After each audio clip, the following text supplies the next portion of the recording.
Jangan sampai kita berpikir ketika kita baru patah hati, lantas dunia sudah berakhir. Masih ada Allah.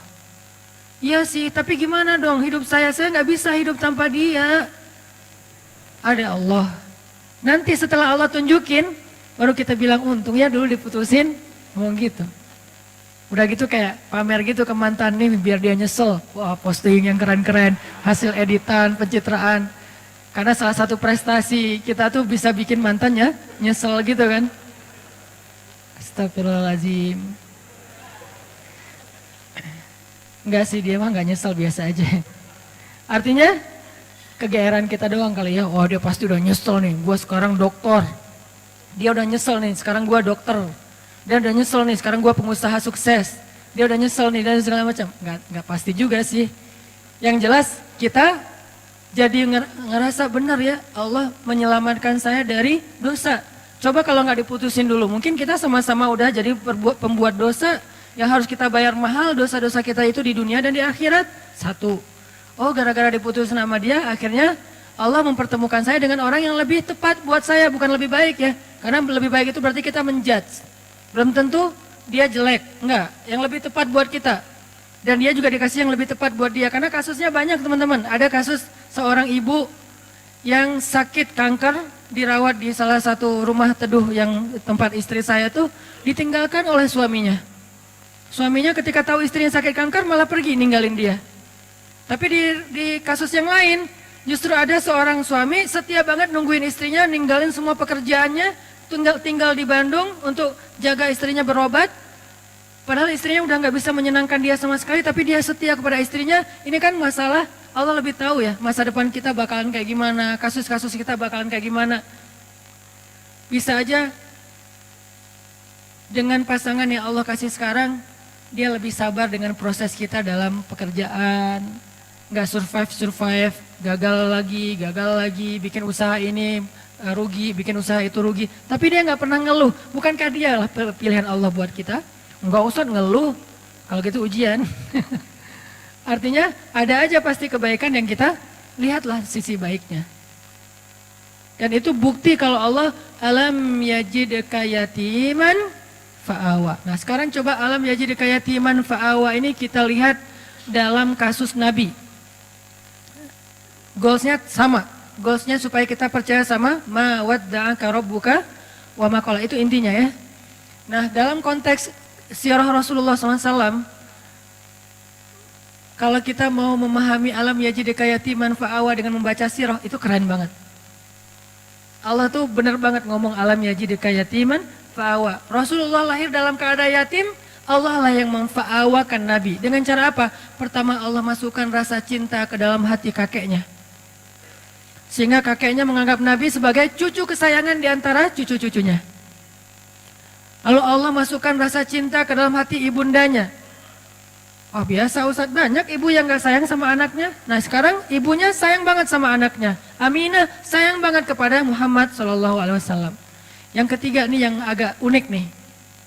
Allah masukkan rasa cinta itu ke dalam hati ibu susunya.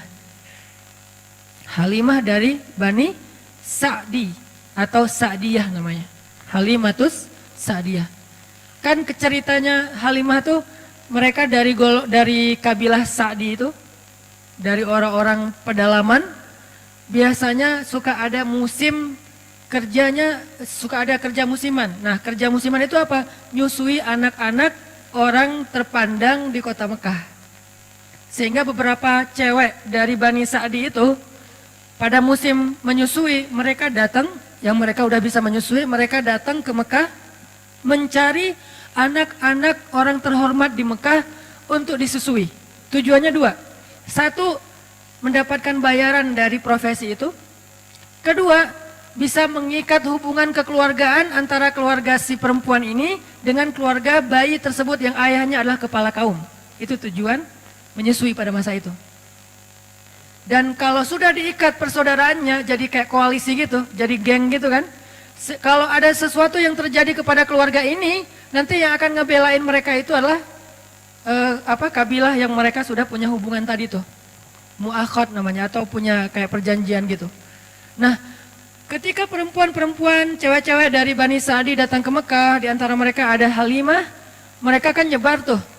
Sesuai dengan rekomendasi dari temannya, yang kenal dari sebelumnya, punya link apa segala macam. Datang ke rumah-rumah orang-orang terpandang di Mekah, terus cewek-cewek itu pada satu persatu mendapatkan bayi untuk disusui.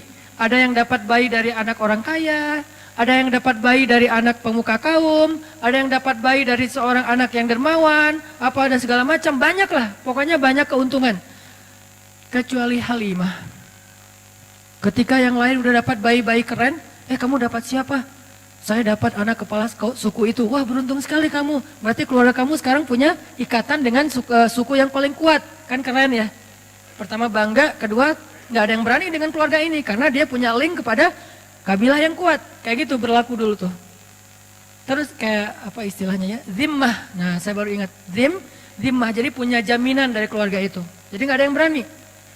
Terus kalau kamu dapat siapa? Saya dapat anaknya Fulan. Wah, anak orang kaya dong, dibayar gede dong. Alhamdulillah kalau bahasa sekarang, untung. Tapi giliran Halimah ditanya, kamu dapat siapa? Muhammad. Muhammad siapa? Ayahnya udah wafat. Hah, kamu ngambil anak yatim? Terus yang bayar siapa? Nggak ada.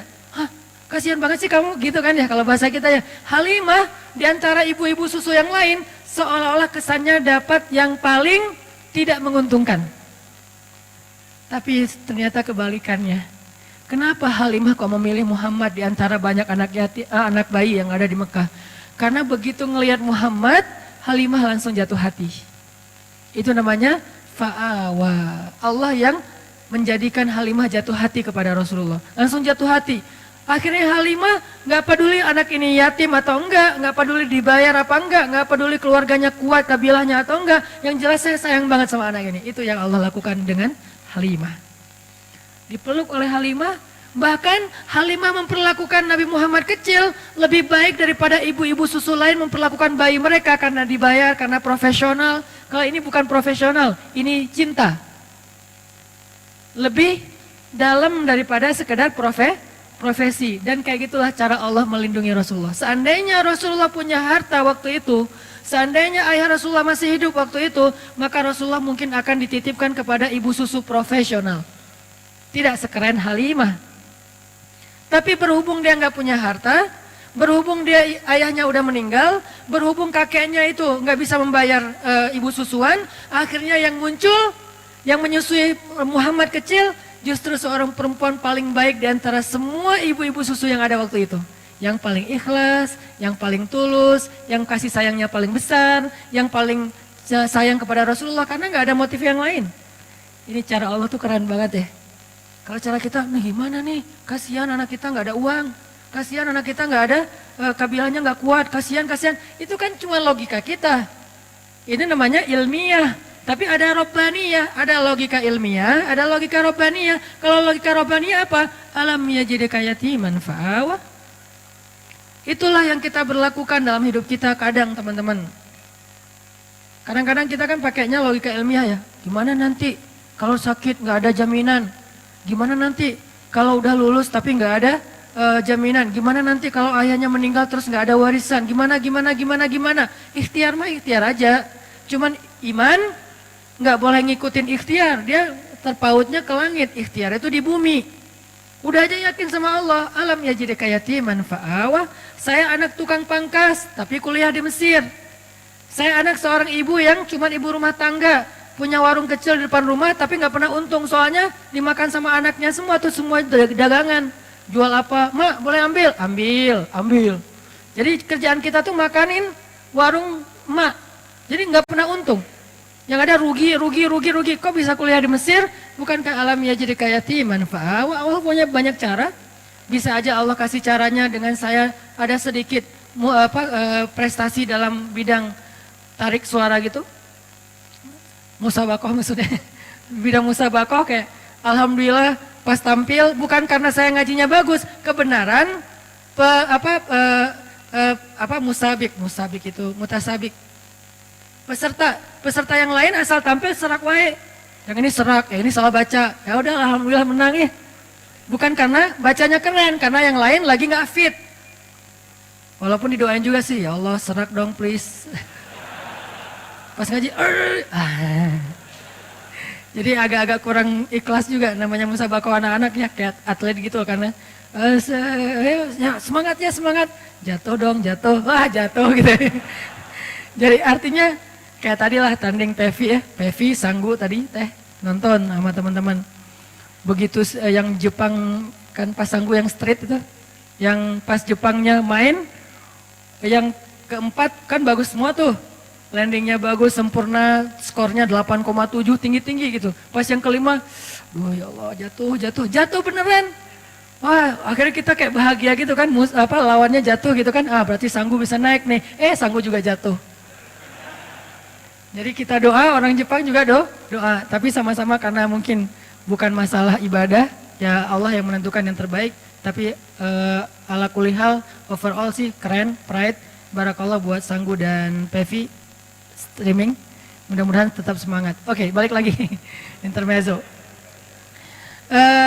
Teman-teman, jadi Allah memilihkan untuk seorang Muhammad kecil, ibu susuan terbaik, justru dengan cara apa?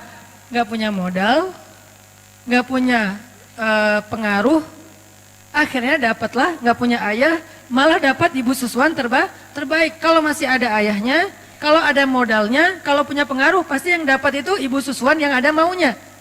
Ini cara Allah teman-teman. Alam yajidka yatiman fa'awa. Selesaikah di situ? Belum. Selesai era susuan, bahkan Allah memilih untuk Nabi itu tempat beliau tumbuh dan belajar bahasa adalah tempat kabilah yang paling baik. Karena ada beberapa ibu susuan dari kabilah yang banyak, Allah pilih untuk Rasulullah kabilah Sa'diyah. Kabilah Sa'diyah ini apa? Yang ngomong bahasa Arabnya tuh paling lekoh. Yang ngomong bahasa Arabnya paling lekoh di antara orang Arab. Yang paling ningrat gitu kalau ngomong. Saya pernah jalan sekali ke New Zealand. Belum pernah ke London sih, jadi tahu Britishnya lewat New Zealand. Kalau ke Singapura kan beberapa kali lah ya. Bukan karena banyak duit, bukan. Karena transit. Ke Singapura beberapa kali lah ya. Dengar scene English kan beda banget ya. Dengar scene English tuh kayak nggak pakai aturan, nggak pakai grammar, nggak pakai apa, nggak ada lekoh-lekohnya, apa gitu santai ngomongnya. Tapi terus ada bahasa Inggrisnya American lah, orang Amerika yang slang kayak gitu-gitu. Begitu dengan anak-anak New Zealand kecil-kecil gitu, 4 tahun, 5 tahun ngomong bahasa British, itu lekoh banget, ningrat banget, jadi kayak nonton Harry Potter gitu. Dengerin aja mereka ngomong lekoh kayak gitu, kok bisa ya lidahnya gitu ya? Ngomongnya gimana sih, itu anak Indonesia banget loh, wajahnya etnik banget, mukanya Indonesia banget, gak bisa ditipu. Tapi pas dia ngomong, itu udah kayak dengerin Harry Potter. Lekoh banget. Ngomongnya what-nya aja tuh gimana gitu. Ngomong no-nya aja kayak dibuat-buat gitu. Tapi kalau kita jadi lucu ya, kalau mereka keren. Nah Rasulullah tinggal di sebuah kabilah yang ngomong Arabnya tuh paling British. Dalam analogi kita ya. Yang ngomong Arabnya bukan sin English, bukan sin Arabic, tapi Britishnya Arabic.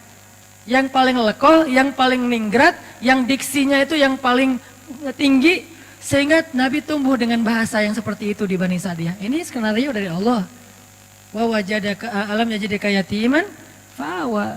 Kalau sekolah kayak gitu mahal. Sekolah Arabic yang British banget mahal tuh. Dan yang sanggup sekolah kayak gitu hanya orang-orang kaya. Rasulullah, Allah punya cara sendiri. Allah tuh luar biasa, luar biasa. Gak ada duit, gak masalah kata Allah. Nanti aku undang aja hambaku yang paling tulus, yang dia bisa ngajarin hambaku ini bahasa Arab yang paling British. Arab yang paling British, ini jangan di-cut ya, jadi salah paham. Arab British apa maksudnya Ustadz? Maksudnya elegan gitu. Maksudnya elegan, lekoh, ningrat, diksinya keren. Nah setelah Nabi lekoh bahasa Arabnya, era pendidikan bahasanya udah selesai. Kan yang paling bagus bahasa itu dari kecil ya. Karena anak kecil cepat menyerap bahasa, baru nanti dia kayak anak saya orang Aceh, istri orang Jawa, tinggal di Bandung. Tapi kalau ngomong bahasa di rumah dia yang paling nyunda. Karena teman-temannya anak-anak Bandung gitu. Jadi kalau dia ngomong Aisyah, Maryam tuh kalau ngomong sama saya malah kadang-kadang sering nanyanya ke Aisyah, Aisyah ini artinya apa sih? Aisyah ngajarin, kenapa? Karena dia tumbuhnya di Bandung. Kalau dia tumbuhnya di Aceh, dia bakalan bahasa Aceh. Kalau dia tumbuhnya di Surabaya, dia bakalan bahasa Surabaya. Nah, masing-masing dikasih lingkungannya. Nah, Rasul tumbuhnya di Bani Sa'di, bahasanya paling bagus. Udah selesai? Belum. Nanti ada era lagi, kedua setelah masanya Abdul Muthalib, Aminah, Halimah, nanti ada era kedua. Awalnya dinaungi atau dipelihara oleh pamannya Abu Thalib. Ini era periode kedua. Dan ini juga luar biasa. Abu Thalib punya banyak anak, tapi yang paling disayang justru ponakannya. Punya banyak anak, tapi yang paling disayang justru ponakannya. Kemana-mana pergi pasti yang dibonceng ponakannya. Muhammad ikut paman, ikut boncengan, memotoran gitu. Motornya keledai, onta, kuda. Memotoran aja keliling Mekah, ke Suriah dulu namanya Damaskus, kemudian ke Yaman. Yang dibawa memotoran sama Abu Thalib touring kemana-mana itu siapa? Ponakannya, bukan anaknya justru. Kenapa bisa kayak gitu? Allah masukkan cinta ke dalam hati Abu Thalib, sehingga di antara semua keluarganya yang paling disayang justru bukan anaknya tapi ponakannya. Allah yang bikin kayak gitu. Sehingga karena sayangnya Abu Thalib kepada Rasulullah kecil, Muhammad kecil, akhirnya Abu Thalib tuh mikirin banget pendidikan Muhammad kecil. Mikirin banget. Gimana ya cara anak ini jadi seorang pemimpin? Anak-anak yang lain gak gitu-gitu amat. Tapi yang ini difikirin, sama kayak seorang ayah mikirin nanti dia SD-nya di mana yang bagus ya. Browsing, banding-bandingin, komparasi yang satu dengan yang lain, harga, kurikulum, segala macam kan ya. Nanti SMP-nya di mana ya, nanti dia belajar ini di mana ya, nanti dia belajar itu di mana ya. Sama kayak sekarang saya mikir anak saya nanti kalau yang dia laki-laki dia harus bisa satu. Buat saya pribadi ini subjektif banget ya. Karena saya mengkader dia rambutnya harus panjang, keriting, berarti dia surfing, skateboard. Karena model rambut udah dapet nih, kayak reggae banget lah ya. Surfing, skateboard harus bisa. Berarti belakang rumah saya harus bikin mini rem. Biar dia latihan sendiri gitu, satu. Dari sisi mainnya. Dari sisi intelektualnya, mulai sekarang karena istri memang sama-sama belajar di Mesir, diajarin bahasa Arab. Jadi kita kalau ngomong rahasia dengan istri di rumah, udah ketahuan sama anak-anak, tahu. Walaupun mereka nggak bisa ngomong bahasa Arab, tapi ngerti kalau kita ngomong bahasa Arab. Saya misalnya bilang mau sesekali makan mie instan gitu kan ya. Kan biar anak-anak nggak ikut-ikutan, saya ngomongnya rahasia sama istri, pakai bahasa Arab, saya pengen makan makarona gitu ya. Baba mau makan mie instan ya, gitu langsung. Ketahuan, nggak bisa rahasia-rahasiaan lagi, atau mau keluar gitu. Kita keluar berduaan yuk, tapi pakai bahasa Arab. Gitulah pokoknya. Jadi kita keluar berduaan yuk, nggak usah bawa anak-anak, pasti ketahuan. Kita mau ditinggal, kata mereka. Jadi karena udah dilatih di rumah dari sisi intelektualitasnya, bahasanya, nggak harus lancar ngomong tapi ngerti secara listening. Terus Al-Qur'annya, pokoknya bagian saya mah main aja, bagian yang tadi pendidikan, apa segala macam, istri aja lah. Ngafal Quran, ngafal hadis, bahasa Arab, yaudah sama Umi aja deh. Sama Baba apa? Yuk kita jalan yuk kita main yuk. Bagian seru-seruan gitu. Supaya dia nanti, kalau saya cita-citanya, anak saya tuh, kalau laki-laki, tampilan reggae, tapi instalasi di dalamnya tuh, softwarenya Mekah. Jadi anak main tapi hafal Quran, pengennya mah, ya namanya juga orang tua kan ya. Nah Abu Thalib mikir banget buat Muhammad kecil. Gimana anak ini jadi seorang leader, gimana anak ini jadi seorang yang luar biasa, pemimpin umat, itu difikirin sama Abu Thalib. Kenapa kok bisa gitu-gitu amat? Allah titipin Muhammad kepada Abu Thalib. Alam yajidika yatiman fa'awa. Allah yang titipin. Kalau Allah titipin itu udah keren banget, udah pasti. Sehingga di sebelah Ka'bah itu teman-teman, sebelah Ka'bah itu ada sebuah spot, sebuah tempat kongres para ketua kabilah, pemimpin kabilah di Mekah, namanya Darun Nadwah. Itu di sebelah Ka'bah. Kalau sekarang mungkin jadi kayak makam Ibrahim gitu kan, kalau yang pernah umroh, daerah-daerah situ. Jadi sebelah Ka'bah ada tempat orang-orang kepala suku Mekah itu sering bikin kongres. Bikin meeting, bikin apa, ngomongin tentang kota Mekah, ngomongin tentang perdagangan, ngomongin tentang politik, ngomongin tentang perang dan seterusnya. Semuanya di situ, namanya Darun Nadwah. Nah biasanya setiap ketua kabilah kalau pergi ke Darun Nadwah itu, mereka bawa anak kesayangannya yang laki-laki sebagai kaderisasi. Jadi pendidikan pada masa itu tuh bukan sekolah formal, ikut ayahnya, itu pendidikan pada masa itu. Bukan sekolah formal tapi ikut ayahnya. Sehingga biasanya anak laki-laki nggak akan jauh-jauh dari ayahnya, anak perempuan nggak jauh-jauh dari ibunya. Sehingga Nabi SAW ternyata selalu dipilih oleh Abu Thalib di antara anak-anaknya untuk ikut Abu Thalib ke Darun Nadwah. Yang lain milih anak laki-lakinya, Abu Thalib milih ponakannya. Coba, ngapain dipilih ikut dalam Darun Nadwah? Nanti di Darun Nadwah dia duduk di sebelah Abu Thalib. Duduk di sebelah Abu Thalib, dengerin gimana cara komunikasi dalam sebuah musyawarah, meeting, kongres, gimana cara meyakinkan orang kepada pendapat kita, gimana cara komunikasi yang santun, gimana cara debat yang baik, gimana cara ngatur pemerintahan, gimana tentang politik, gimana tentang jihad, gimana membangun koalisi, gimana, itu Muhammad semuanya dengerin di sebelah Abu Thalib. Kebenaran Abu Thalib yang paling bijak di antara ketua kabilah. Jadi dia kayak belajar langsung ke legend-legendnya gitu. Belajar langsung ke legend-legendnya. Di situ nanti ada Abu Jahal, walaupun belum musuhan ya. Abu Jahal masih dikenal Abu Al-Hakam. Jadi kalau ngeluarin kata-kata itu syair semua. Nabi jadi ngedengar, oh gitu ngomong yang diksinya bagus. Oh gini ngomongnya yang punya wawasan. Oh gini ngomongnya yang menyampaikan teori, analogi segala macam. Muhammad belajar kayak itu. Sehingga ketika Muhammad pulang ke rumah, anak-anaknya Abu Thalib mengupdate berita tentang politik Mekah lewat Rasulullah. Muhammad tadi ngomong apa di sana? Gitu coba. Padahal ayahnya sendiri kepala suku, tapi ayahnya memilih Muhammad kecil. Alam yajidka yatiman fa'awah. Allah itu udah sebaik-baik pembuat rencana lah pokoknya. Ini harusnya menjadikan kita makin belief, makin yakin sama Allah. Kalau diserahin urusan kita ke Allah itu emang dahsyat. Ketimbang kita bikin sendiri, kita nggak apa-apa merencanakan hidup sendiri, merencanakan masa depan sendiri, nggak apa-apa. Tapi tetap serahin ke Allah urusan apa? Urusan jalannya. Jangan sampai kita melenceng.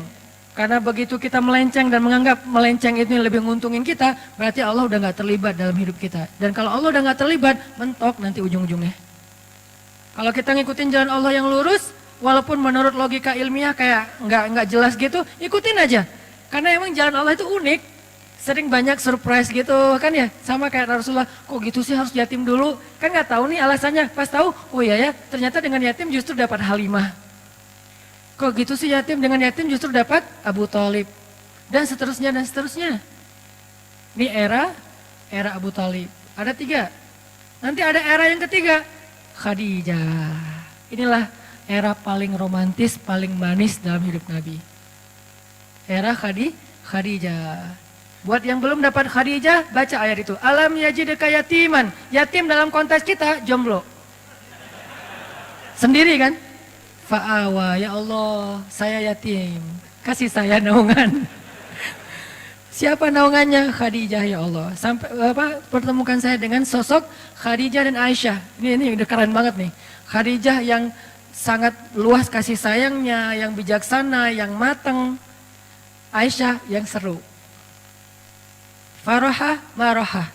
Itu kata ulama tentang Aisyah. Faraha, maraha. Apa Ustaz arti faraha, maraha? Seru. Kalau biasanya saya nggak pakai teks Arab, sekarang saya pakai biar jelas.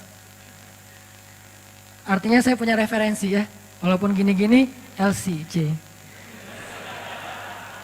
Kata Ustaz Abdul Somad, at-takabbur lil mutakabbir sedekah. Sombong kepada orang yang sombong, sedekah. Sombong sekali-kali. Kata ulama, Aisyah itu farahah, marahah. Artinya apa? Seru. Asik, nggak garing. Nggak ada habisnya. Pokoknya Nabi kalau udah dekat Aisyah, happy pasti. Duduk di sebelah Aisyah, ketawa Nabi sampai kelihatan gerahamnya. Berarti kan happy banget kan? Jarang ada sahabat yang berhasil bikin Nabi ketawa sampai kelihatan geraham loh. Kecuali Aisyah. Dan kata Nabi, Aisyah itu seperti garam. Artinya makanan, mau bumbunya seabrek-abrek, nggak ada garam, tetap aja ada yang kurang. Nabi mau jalan sama siapa aja, ada Abu Bakar, ada Umar, ada Utsman, ada Ali, ada seabrek sahabat. Kalau nggak ada Aisyah, aduh kangen sama Aisyah gitu. Sama kayak kita lagi meeting sama teman-teman, lagi ngumpul sama teman-teman, tiba-tiba sambil meeting sambil japrian, yang garing nih nggak ada kamu. Itu tuh Aisyah banget loh. Jadi Allah memelihara Rasulullah SAW itu era yang ketiganya siapa? Era Khadijah, masanya Khadijah. Apa salah satu ayat tentang fa'awanya Rasul di masa Khadijah? Ketika Nabi dalam keadaan pulang takut, dathiruni, dathiruni, selimuti aku, selimuti aku. Maka Khadijah langsung menyelimuti Rasulullah. Bukan ditaruh selimut terus pergi, itu mah enggak Khadijah. Ini buat cewek-cewek di luar, kalau kalian pengen jadi Khadijah atau calon Khadijah, jangan cuma ngasih selimut terus pergi nonton, update status sendiri di luar kayak gitu. Enggak, Khadijah itu menyelimuti Rasulullah dengan selimut dan juga dengan tubuhnya, dipeluk Rasulullah. Sehingga dikatakan oleh ulama, Khadijah adalah salah satu perempuan yang di dalam pelukannya lah Nabi mendapatkan wahyu. Salah satu perempuan selain Aisyah yang di dalam pelukannya Nabi mendapatkan wahyu. Wahyunya mana? Ya ayyuhal muddathir. Itu Khadijah lagi meluk Rasul. Pelukan Khadijah sakinah buat Rasulullah SAW. Makanya saya sering bilang sakinah itu cuma ada 2 tempat. Duduk dalam majelis ilmu dan dipeluk oleh istri yang halal. Pacar halal maksudnya. Istri udah pasti halal mah ya. Pacar halal. Kalau nggak ada pacar halal, duduk dalam majelis ilmu. Kalau dua-duanya enggak, berarti nggak sakinah hidupnya. Kalau dua-duanya iya, wah itu mah sakinah banget. Alhamdulillah. Tenang duduk di masjid, sakinah, pulang ke rumah, sakinah. Sesekali doang turbulence. Tapi seringnya stabil. Turbulence biasa lah. Rasulullah juga pernah turbulence dengan Aisyah. Ketika Aisyah cemburu kan wajar lah ya. Tapi Khadijah memeluk Rasulullah. Itulah fa'awanya Rasul yang ketiga. Terus pulang dalam keadaan sedih karena diomongin, dibully, dihead sama orang-orang Mekah. Pulang zammiluni, zammiluni, zammiluni, zammiluni. Dipeluk lagi sama Khadijah. Ya ayyuhal muzammil. 2 kali adegan dipeluk sama Khadijah dan turun wahyu dalam pelukan Khadijah. Ini artinya teman-teman, benarlah Allah alam yajidka yatiman fa'awa, dan itu artinya ma wadda'aka rabbuka wa ma qala. Sekarang kita bandingkan dengan Nabi Musa di surat Al-Qasas. Nanti teman-teman baca sendiri karena nggak cukup waktu buat kita baca sekarang, nanti baca sendiri. Di surat Al-Qasas di halaman keduanya paling atas tuh 1 halaman Allah mengisahkan bagaimana seorang Musa yatim, bukan yatim dalam arti nggak punya ayah ya, yatim dalam arti sendiri dihanyutkan ke Sungai Nil. Kan Allah mengilhamkan kepada Ibu Musa yang tadi juga ada di surat Toha yang tadi dibacain pas sholat Isya.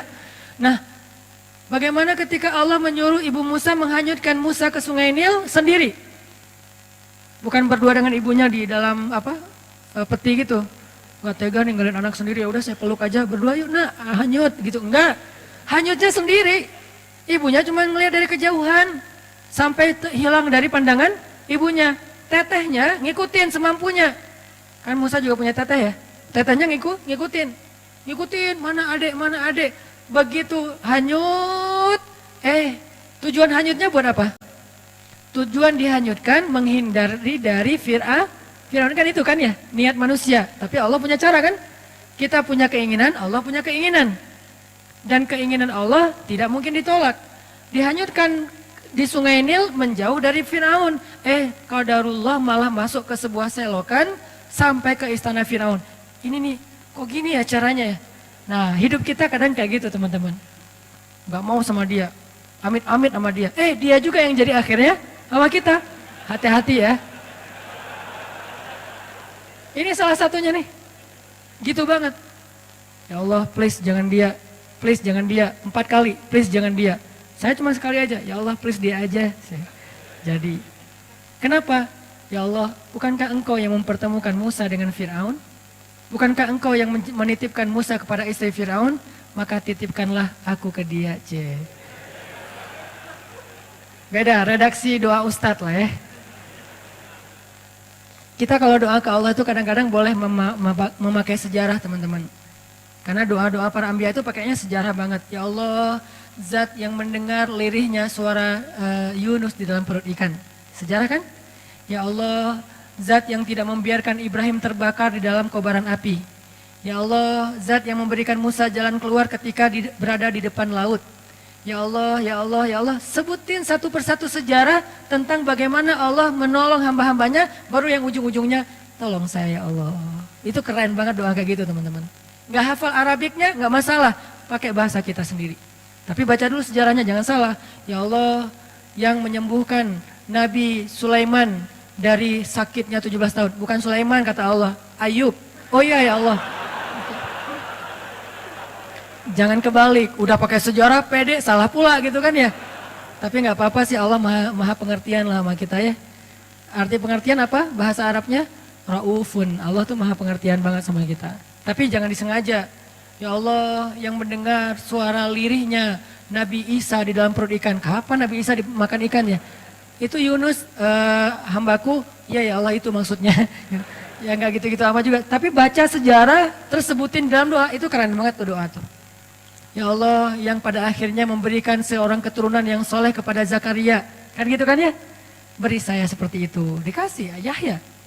Ya Allah pengen banget punya anak yang nanti dia menjadi salah satu tokoh pergerakan yang membangun yang menyebarkan kebaikan agamamu, keadilan kepada orang-orang yang terzolimi. Ya Allah seperti seorang ayahnya pendiri Turki Utsmani. Panjang gitu. Beri saya anak laki-laki. Saya kasih nama Ertugrul Ghazi. Dikasih. Sebutin sejarah, baca sejarah, karena saya senang banget sama sejarah. Buat saya sejarah itu kayak nonton film. Karena saya hobinya nonton, daripada saya cuma nonton film entertain, kenapa nggak nonton film sejarah? Nonton film sejarah bisa dalam makna nonton filmnya atau baca bukunya, itu keren banget. Nikmatin banget adegan-adegan sejarah. Makin tebal bukunya, berarti makin detail adegannya.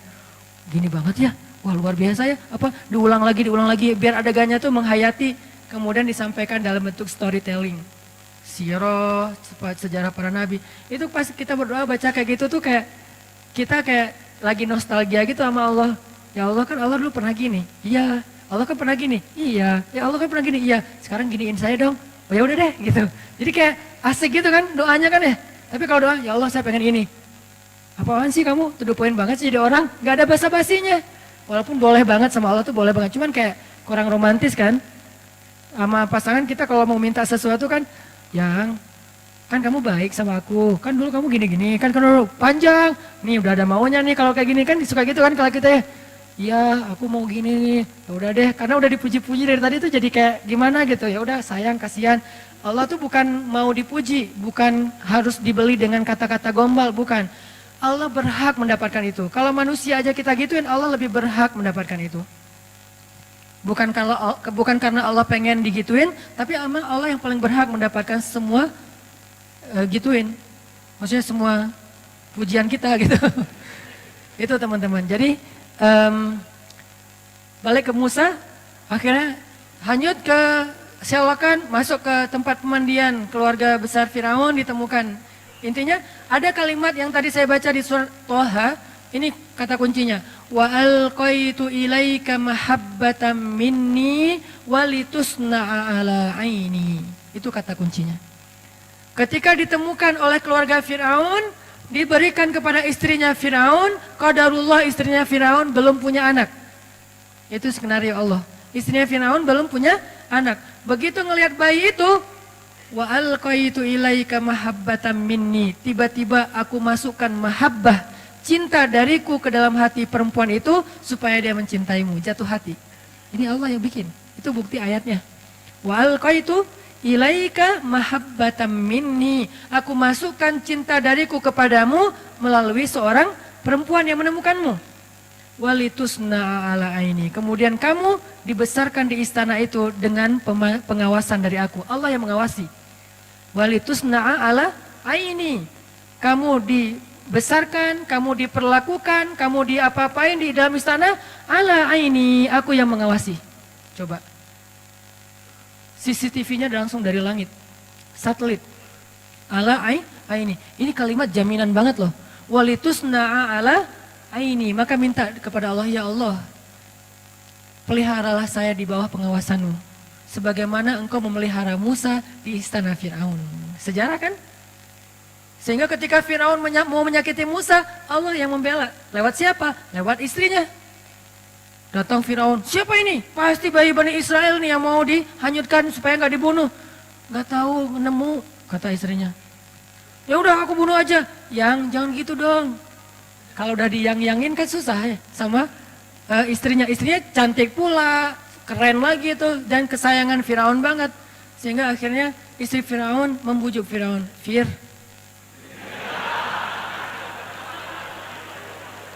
kata istrinya, Fir, qurratu ainin li walak. Bahasa Al-Qasasnya qurratu ainin li walak. Anak ini nyenengin banget loh, kan aku gak punya anak, aku gak nyalahin kamu kok. Tapi ternyata Tuhan mengasihi kita, memberi kita gantinya. Ini anak qurratu ainin li walak, nyenengin banget. Kamu seneng kan ngeliat dia? Enggak, qurratu ainin lak laisa li. Kamu, saya enggak. Kamu dong yang cinta sama dia, saya enggak, biasa aja. Ya udah nggak apa-apa, yang penting kan kamu seneng kan? Kalau aku seneng, iya sih, ya udah, beres. Ini cara Allah, walitusna'a ala aini. Kamu dibesarkan di situ dengan pengawasanku. Aku yang ngebelain kamu, aku yang menjaga kamu. Kalau kamu mau dicelakai oleh Firaun pas hari mau disembelih hidup-hidup, akhirnya aku kasih ide kepada istrimu, istri Firaun, supaya menjaga kamu dengan cara dikasih pilihan. Pokoknya singkat cerita kayak gitulah, panjang kalau diceritain. Intinya akhirnya Musa selamat. Nanti masih ada adegan wa wajadaka ailan fa'aghna. Lapar kan Musa? Tiba-tiba bikin audisi menyusui. Mirip dengan Rasulullah, cuman nggak pakai audisi kalau Rasulullah. Ini mirip banget nih ceritanya. Rasulullah cari ibu susu, Musa juga nyari ibu susu. Bedanya ibu susunya Musa, ibunya sendiri. Ibu susunya Rasulullah perempuan soleha juga. Cuman beda kasus, beda model. Intinya wa wajadaka ailan fa'aghna. Itu teman-teman, insyaallah ternyata baru dapat satu ayat. Alam yajidka yatiman fa'awa. Itulah tafsir teman-teman. Itulah yang kita pelajari di Mesir, di Al-Azhar. Satu ayat, itu kalau mau dibedah lebih dalam lagi mungkin banyak komparatif dengan surat-surat yang lain akan lebih panjang. Tapi intinya sih bukan mau pamer ayat, pamer wawasan, bukan. Intinya adalah harusnya semua wawasan yang kita dengar tadi membangun iman di hati kita. Liyazdadu imanan ma'imanihim, bertambahnya keyakinan di dalam hati kita tentang apa? Tentang Allah, ma wadda'aka rabbuka wa ma qala. Allah tuh gak pernah ninggalin kamu, gak pernah benci sama kamu. Insyaallah next week kita akan bahas wa wajadaka dhallan fahada. Masih panjang surat Ad-Duha. Gak apa-apa ya lama-lama di surat Ad-Duha, yang penting mendalam dan setiap ayatnya bisa jadi booster buat kita. Gak usah terburu-buru, sehingga kita bisa jadikan Al-Quran syifa lima fis sudur, obat hati kita, rahmatan, menjadi kebaikan buat kita insyaallah.